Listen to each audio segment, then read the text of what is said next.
And here it is. You are watching the EDO 2024 gubernatorial election candidates debate. This debate is a collaboration between the Broadcasting Organization of Nigeria on Nigeria Election and the Nigerian Union of Journalists (NUJ) Edo State Council. Stay tuned.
Please, can we restrict movement now? We'll be joining at 6:30 p.m.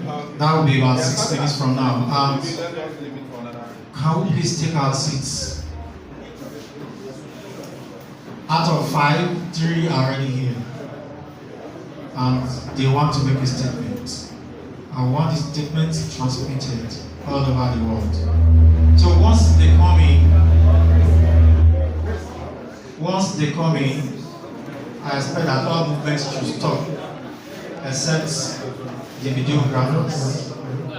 Only videographers will be standing right now. All other persons, please take your seat and reduce the noise. Those at the back, if you are not sitting, you can go outside. 3 of the candidates are here and they want to make statements. They want the world to hear them. So once we invite them in, I expect everybody to be seated. Frequently, only the videographers will be standing. All others, please take it.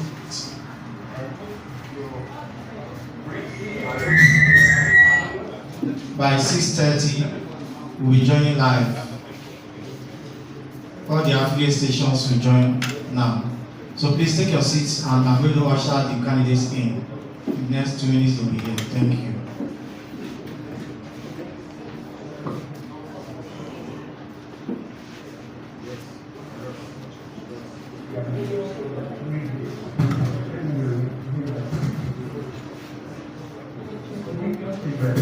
We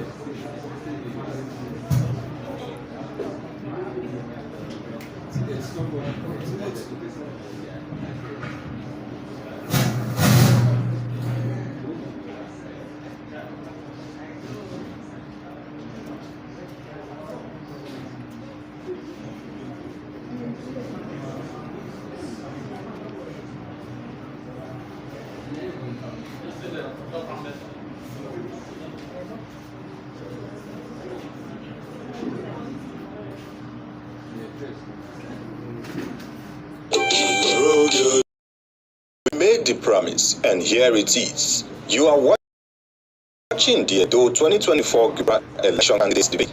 This debate is a collaboration between the Broadcasting Organization of Nigeria, Nigerian Debates Group, NED, and Union of Journalists, NUJ, EDO State Council. Stay tuned.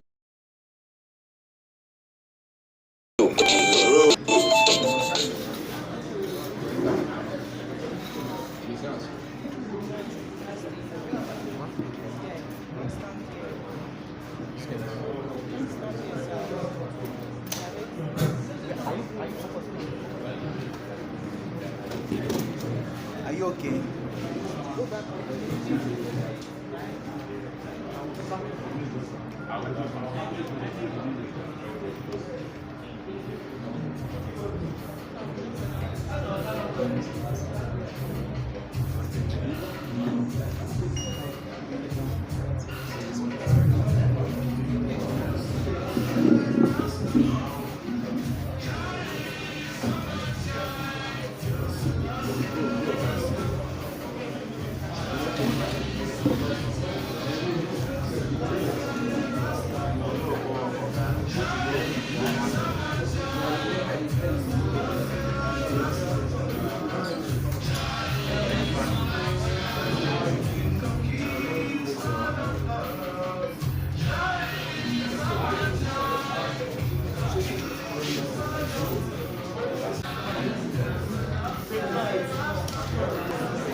Can we please take our seats? Like I said, only videographers standing. All on seats. Going out at 6:30 p.m. Just 2 minutes from now.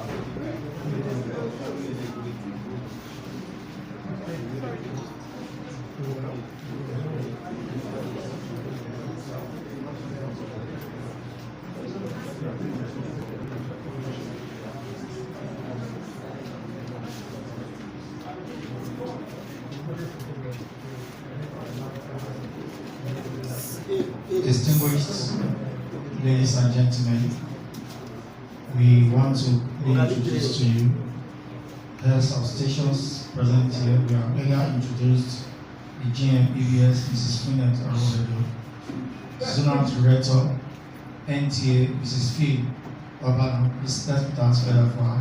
Thank you, madam, for coming.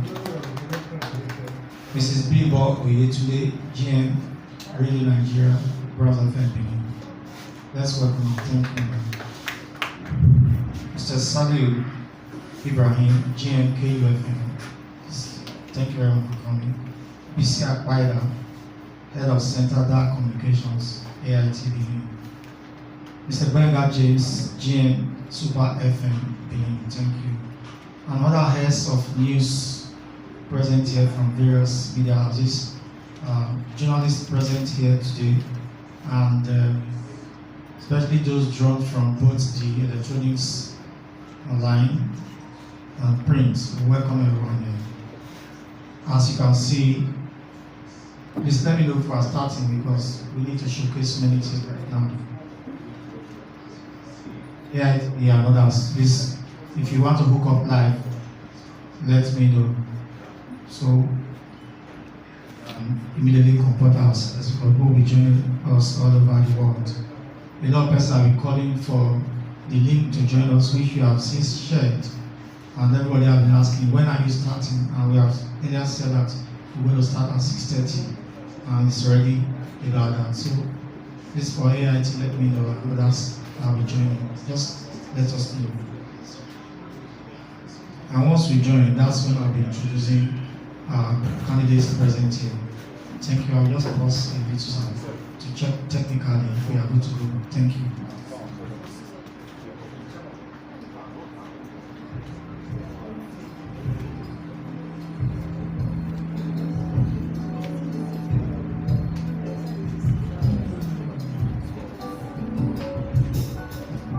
TFC was already live. Please let us go on live once. Some already started live broadcast. I request that you just let us know if you want to go live and then we'll join once. Thank you.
We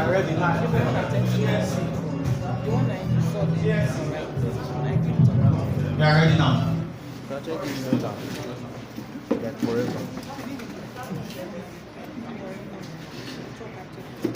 Let's quickly welcome the General Manager of B-Side FM. This one, please welcome ladies and gentlemen. Our Excellencies to be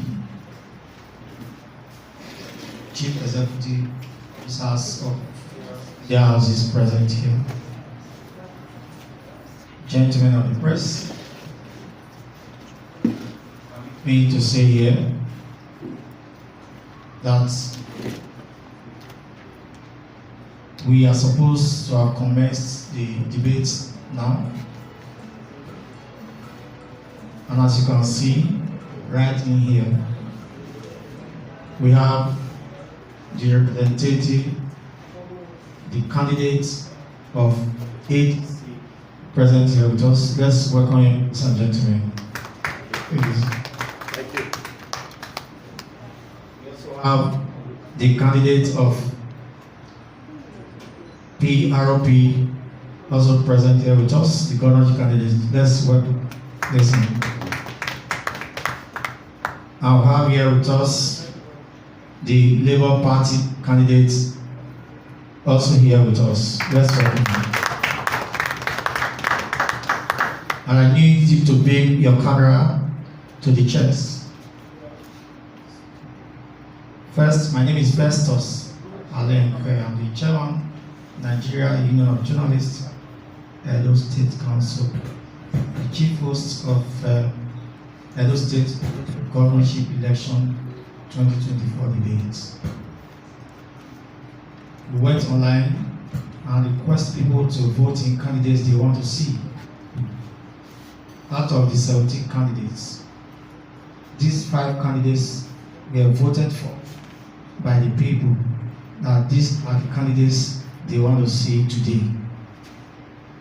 Consequently, we went on to open the promo, which we are seeing right now running for these 5 candidates. And out of these 5 candidates, we have 3 present here with us. People's Democratic Party candidate is not here, and I need you to show the chairs. APC candidate is not also here, and the world should also know.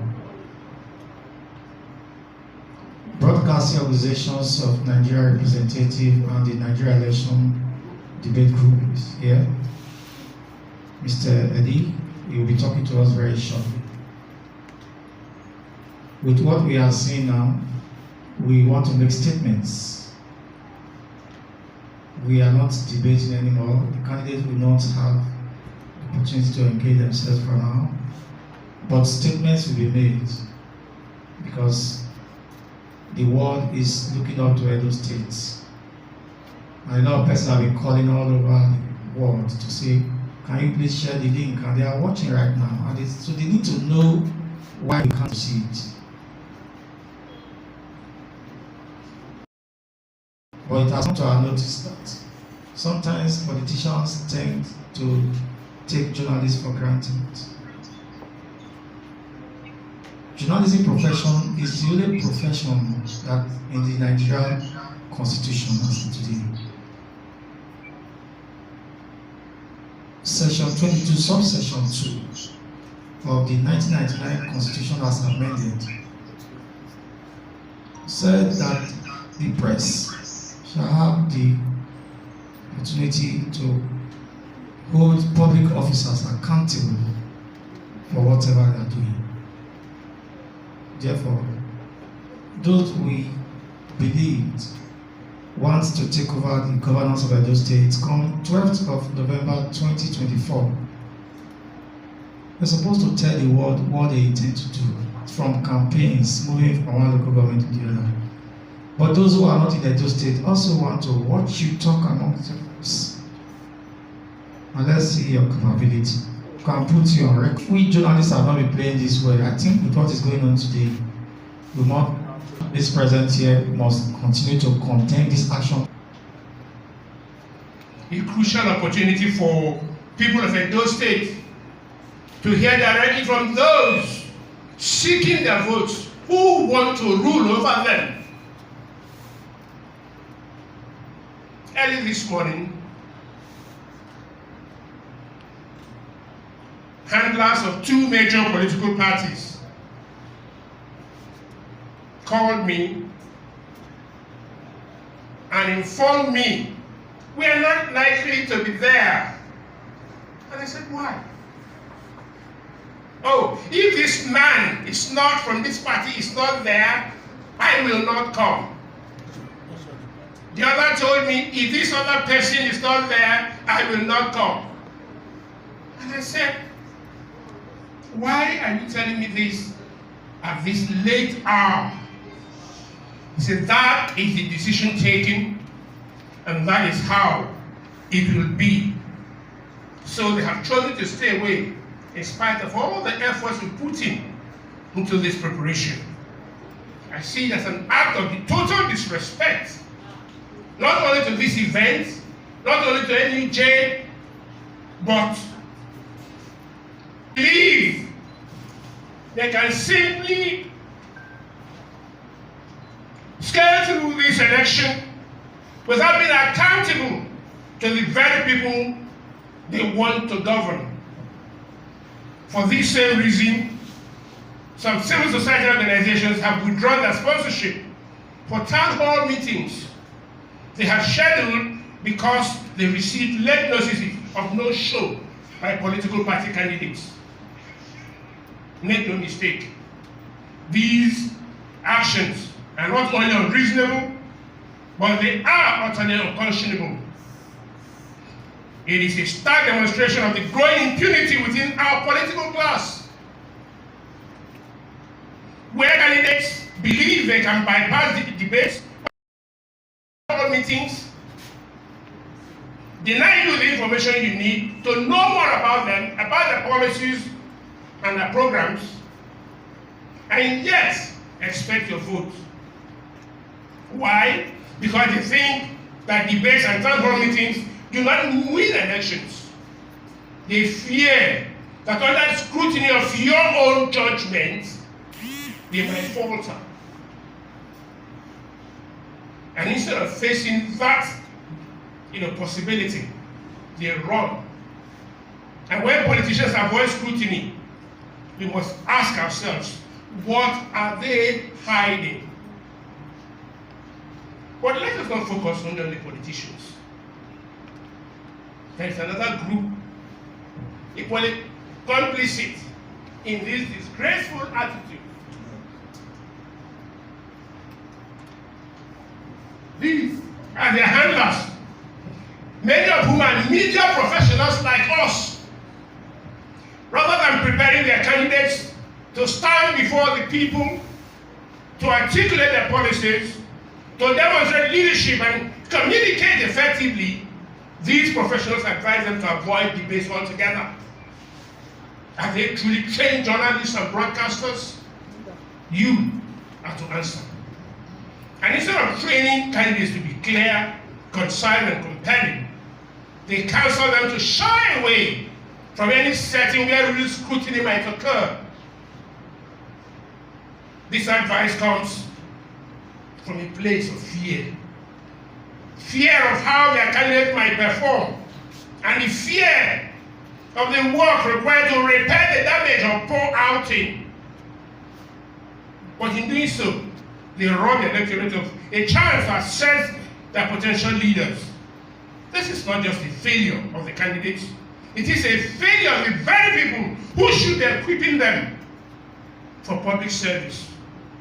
These goals affect the quality of candidates political parties select to lead us. This trend is becoming disturbingly common. Our current president avoided participating in presidential debate, and today the policy is being implemented. Policies causing untold hardship.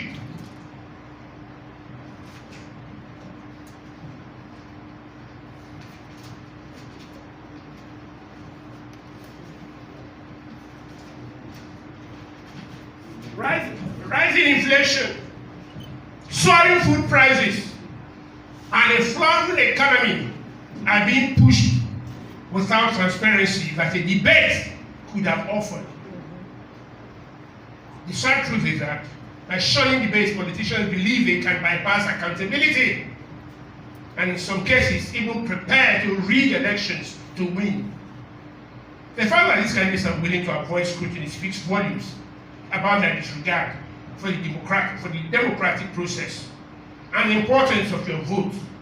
They believe that election outcomes are predetermined by other means. not by the will of the people. And that is both dangerous and shameful. We cannot stand by and allow this culture of impunity to thrive. The electorate deserve better. We, the people, deserve leaders who are willing to engage, to explain, and to answer tough questions, not to hide behind their handlers and spin doctors. These debates, and any debate is not just a formality, it is a cornerstone of our democratic process. It is an opportunity for you, the people, to evaluate the candidates, to understand the policies, and to make informed choices. But when the candidates refuse to participate, they rob you of that opportunity.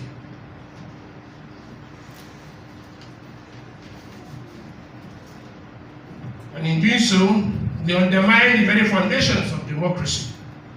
So, to those who have chosen to stay away from this debate, I say this: the EDO off-season, this EDO off-season election will make or mar our drive to entrench democratic ideals in Nigeria. You have disrespected the people of Edo State.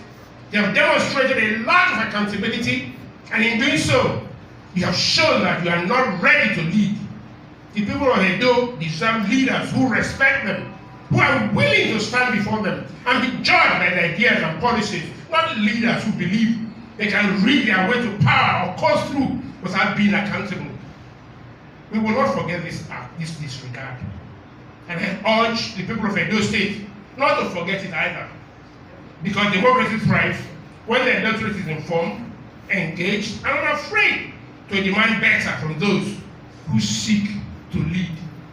As it is today, we don't have any information on them. When you run from one rally to another, you know they're only going to be there to dance and to sing. That's all. There are no vivid policies that are given to us. This is the only opportunity where policies are supposed to be given, and we hold them accountable today, tomorrow, or even 2 years after they've won and they've taken position. So I leave this decision to be made by you and your people who have been robbed of an opportunity to see them, ask questions, and I say thank you for this opportunity.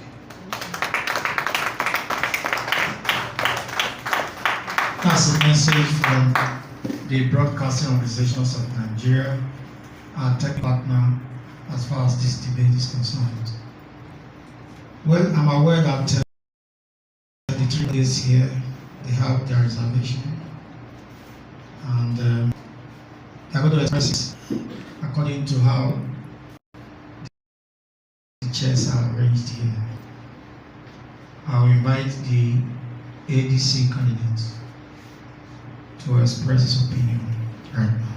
Just no, No, the camera needs to face.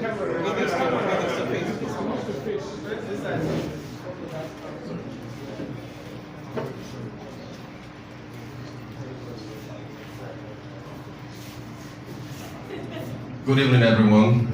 Fellow citizens of Edo State, thank you very much for the opportunity to speak. I want to first of all say thank you for the organizers for putting this event together, and also for all of you here, both at home and other parts of Nigeria, looking at this event. I am Osai Derek Isedoke, proud citizen of Edo State, some teachers, one who's passionate about transforming our state, the current society, to become an industrial 30 years or less. And that's why I'm in distress. We all know what is going on in Nigeria today. We face a grave economic imbalance, and pain has come to our people. Pain has come to our people because of terrible decisions being made by pain has come to our people because of terrible decisions being made by people at the center. And these same people never stood before our fellow citizens to talk and talk policy, by it be public policy or economic policy, of what they want to do for us and how they want to serve their people. We see the outcome of that. So again, we see in the sub-national called Edo State, unfortunately, and it pains my heart, that our fellow contestants have gone to borrow a leaf from the federal elections, and they are doing the same. So, for me, I have a written note that I would like to read out. Please forgive me.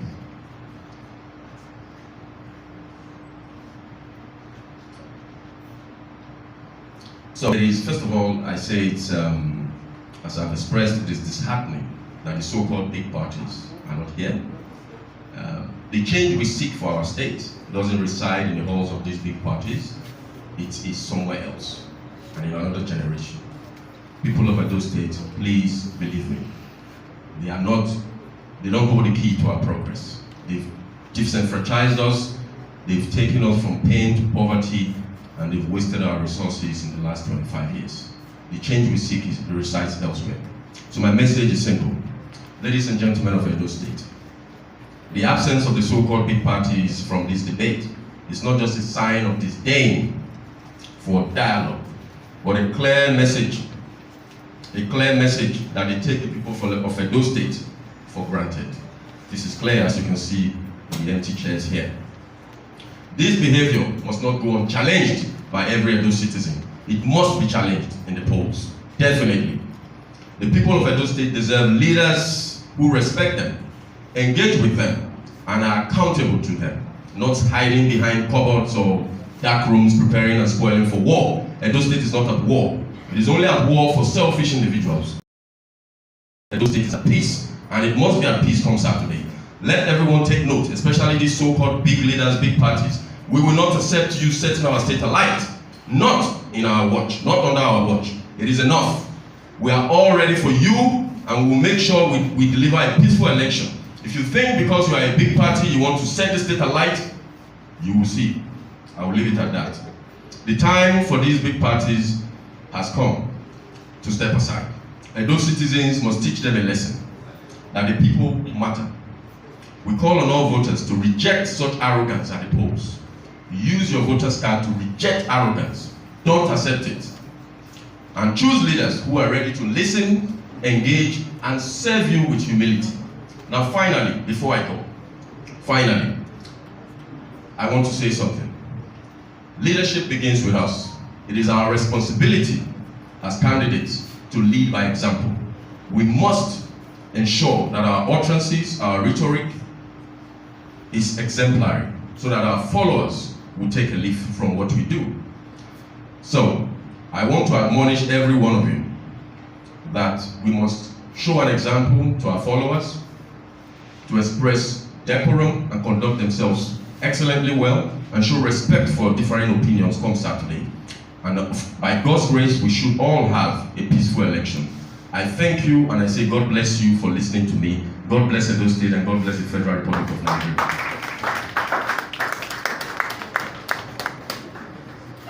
Thank you very much. He has just expressed his opinion right now. And we want to invite next here is LP candidate, Barrister Olumide Apate. Thank you.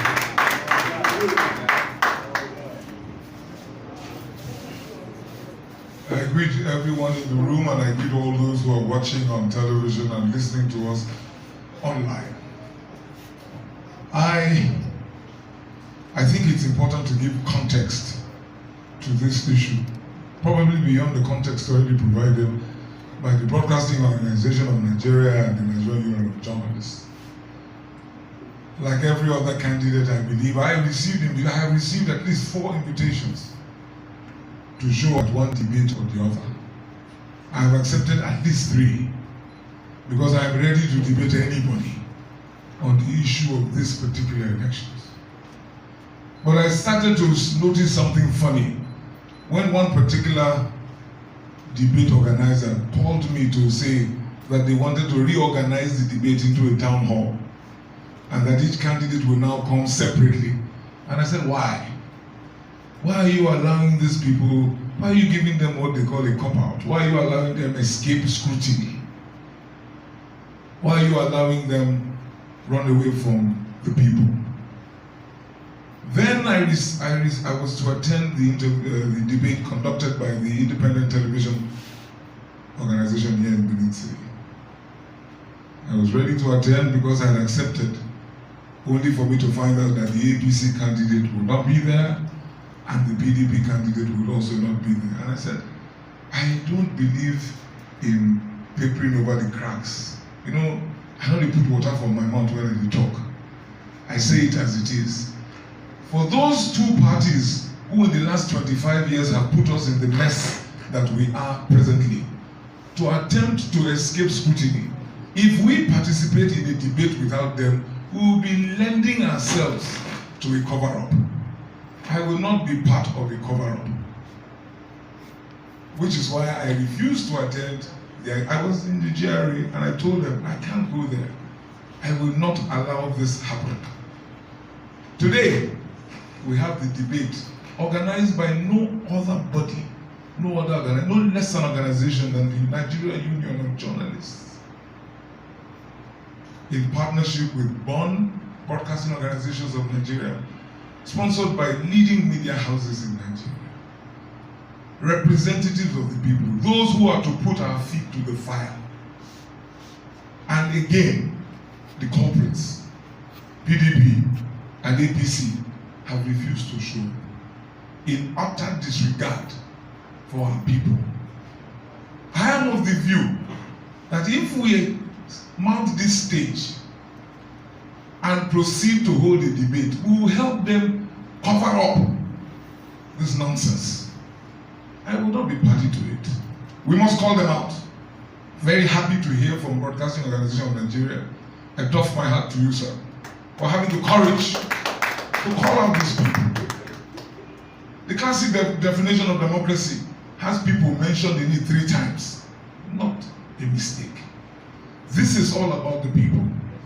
If you propose or you purport to want the people to donate to you their power, because it is their power. That is what democracy is all about. The fact that we all cannot go into government house. So we send a few people to government house. We send a few people to the legislature to go and run things on our behalf. If you want to do that, you must come to us. Aswe Godalo comes from the private sector like I do. Which employee goes to take up a job without an interview? He is the chairman of many boards. Would he dare do this in the private sector? It is because of the utter disdain. They believe that elections are won by other means and not through the people. And Broadcasting Organizations of Nigeria, sir, beyond calling out the politicians and their handlers, call out the journalists.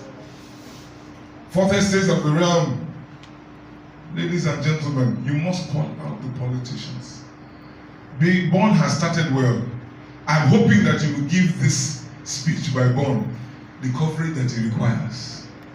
I'm hoping that editorials in our papers from tomorrow will call out these individuals who say that they want to run Edo State, but the people don't matter. I've been running as an aspirant, now as a candidate. It's almost 1 year now. The advice I received from the professional politicians, not finish your money, not finish your money, wait until the last day. You know, saying at that time we need the money. What does that mean? I tell them, I say, you play politics in a certain way. I do not. You're spending too much on media. You're wasting your money. All those one don't matter. The people don't matter. Keep your money. Because they intend to win elections through violence and manipulation. And that costs money. So they think they're giving me good advice. Keep your money so you can pay for violence. And you can pay for manipulation. Because the people don't matter. When I came into this race, I said the first thing, one of the first statements I issued was that the people have been taken out of the equation in politics in Nigeria. That is my first problem. And that is what has propelled me into this race. It is meant to be about the people, but they don't matter. They totally do not matter. Politics has been monetized. Poverty has been weaponized. Let it leave the nation. So that the people themselves, as far as I'm concerned, a lot of our people are now victims of what they call Stockholm syndrome. They're in love with their kidnappers. Because these people are kidnappers. They are holding our people hostage. They have the effrontery, the gall, to say they will not come for a debate to present themselves to the people. If really they felt that they needed to talk to the people to get to government house, you know they won't be here. If any of them, if their godfathers called them today, would they not show up? They will show up, because that is where, in their minds, in their reckoning, that is where power lies, not with the people. That narrative has to change, and it is in the hands of the people, and it's in the hands of the press, the journalists, for whom I hold you in the highest of esteem. But you have work to do. You have work to do to change this narrative. It is so unfortunate. Labour Party, our logo is no mistake. In there you see Papa, Mama, Pikin, because we recognize that this is about the people. As an aspirant, I went around Edo State 3 times, 18 local governments. As a candidate, I have gone around twice. Returned from Auchi, Gara, and Ekoma last night, got into Benin almost midnight. To meet who? The people.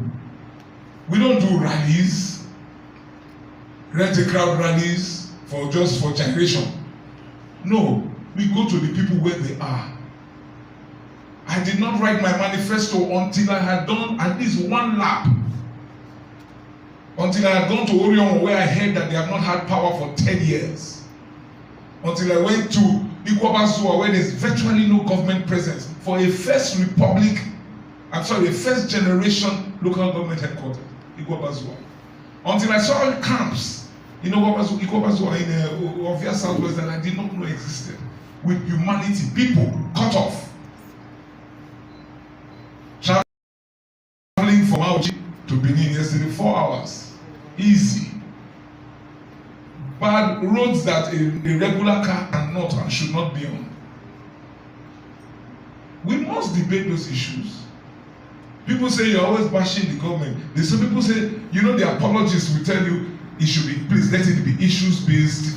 Issues-based. Is it not an issue that you earn 16 billion a month in this state, and this state is such a sorry state? It is an issue. Is it not an issue that you label your educational system Edo best? The roofs are caving in and water pours in the rain on the children, and they are lying on their tummies copying notes. Is that not an issue? Is it not an issue that you knock down a hospital to build a museum? Is that not an issue?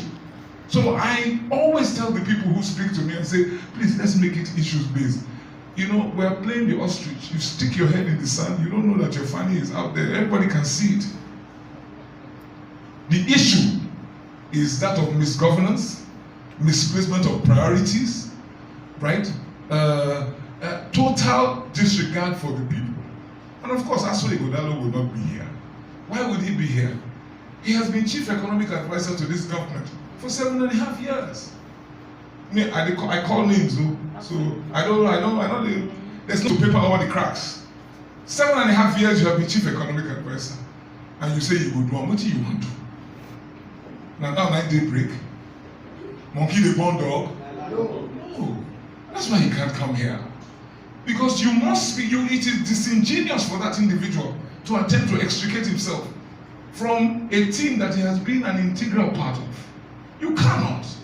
You say your hand not there, your full body there inside. Not possible. So that is why he can't come here. He can't be answerable to people, because the people that descend him, they will ask probing questions. They will drill down and say, okay, Oga, leave this one. We're not there rally. Answer this question. Income profile 16 billion. Debt profile 600 billion. To borrow money not be the problem. Now what you use and do, not be the issue. But they won't come here. So I ask you, I apologize to the people of Edo State, because I have refused to join this debate, because I believe that we will be continuing with what has now become a sickness, as far as I'm concerned. We're covering up for these people. Because the headline, I'd rather that the headline tomorrow it be this one, that Born is upset. NUJ is off. the three candidates who came said, we will not go until the show. Let that be the headline. If they and then they went to July. Now I will not agree. If they do it that way, we forget that they not show up. As you mentioned, the president did not show up to the debate. President Tinubu forgotten that he did not show up. That's the plan. People go quick forget. No, we're not going to resonate.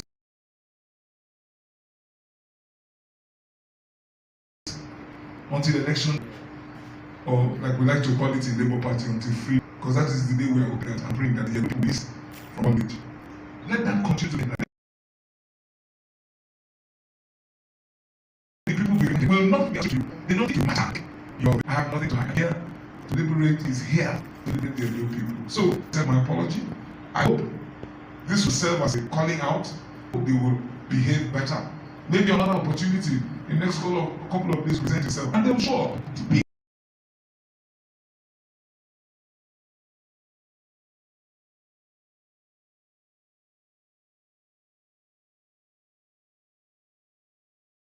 Properly so.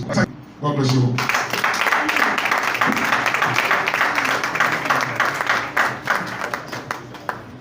Former National President of the Nigerian Association, Barrister. Thank you. From my point of view, that the National Secretariat of the Nigerian Journalists, I'm happy that this F, trustee of NUJ, I want to request, as a member of the National Executive Council of the Nigerian Journalists, I want to assure you that I'm not full of emotion. Joining with broadcast organizations of Nigeria, that INEC should mandate candidates to engage in debates. Consequently, when they are drawing their electoral title, there should be a day for candidates who are aspiring to lead in what to tell and tell the electorate what to do if they eventually win. So we are going to take this up, and at your born level, let's continue to talk on this, so that INEC at national level will not make it compulsory for candidates to debate. So Oluti will take it up. Thank you very much, sir. I also want to quickly now invite the only lady out of 17 candidates in the state. Talking of the PRP governorship candidate, Mrs. Ndidi of foreign patience. I thought I'm finished now. So let's fill our pause. Thank you. Thank you very much for that wonderful introduction. Good evening, everyone. I want to say a very big thank you to NUJ, BON, and NEG for organizing this wonderful event. Just like labor is not in vain. You did your bit, you did your best, and and we can only get better. For me, leadership is all about people. Leadership respect. Leadership is not occupying a position. It's our integrity at stake. Leadership is our action. This is our passion. But right now, you see what has happened. The individuals, you think they will respect you, have told you lies from, years and years to come. They have continued to do the same thing. I'm here to condemn this consistent behavior. Why is it consistent? I've been invited to several forums with the same people. But they never show. And I see that we go ahead and say, yes, 2 days ago at IT, continue looking for 5,000 naira, 10,000 naira, 1,000 naira, and what the same people think that one day, just one day, your life will be better. No, it is garbage in, garbage out. Whatever you put in is what you get out. This is sheer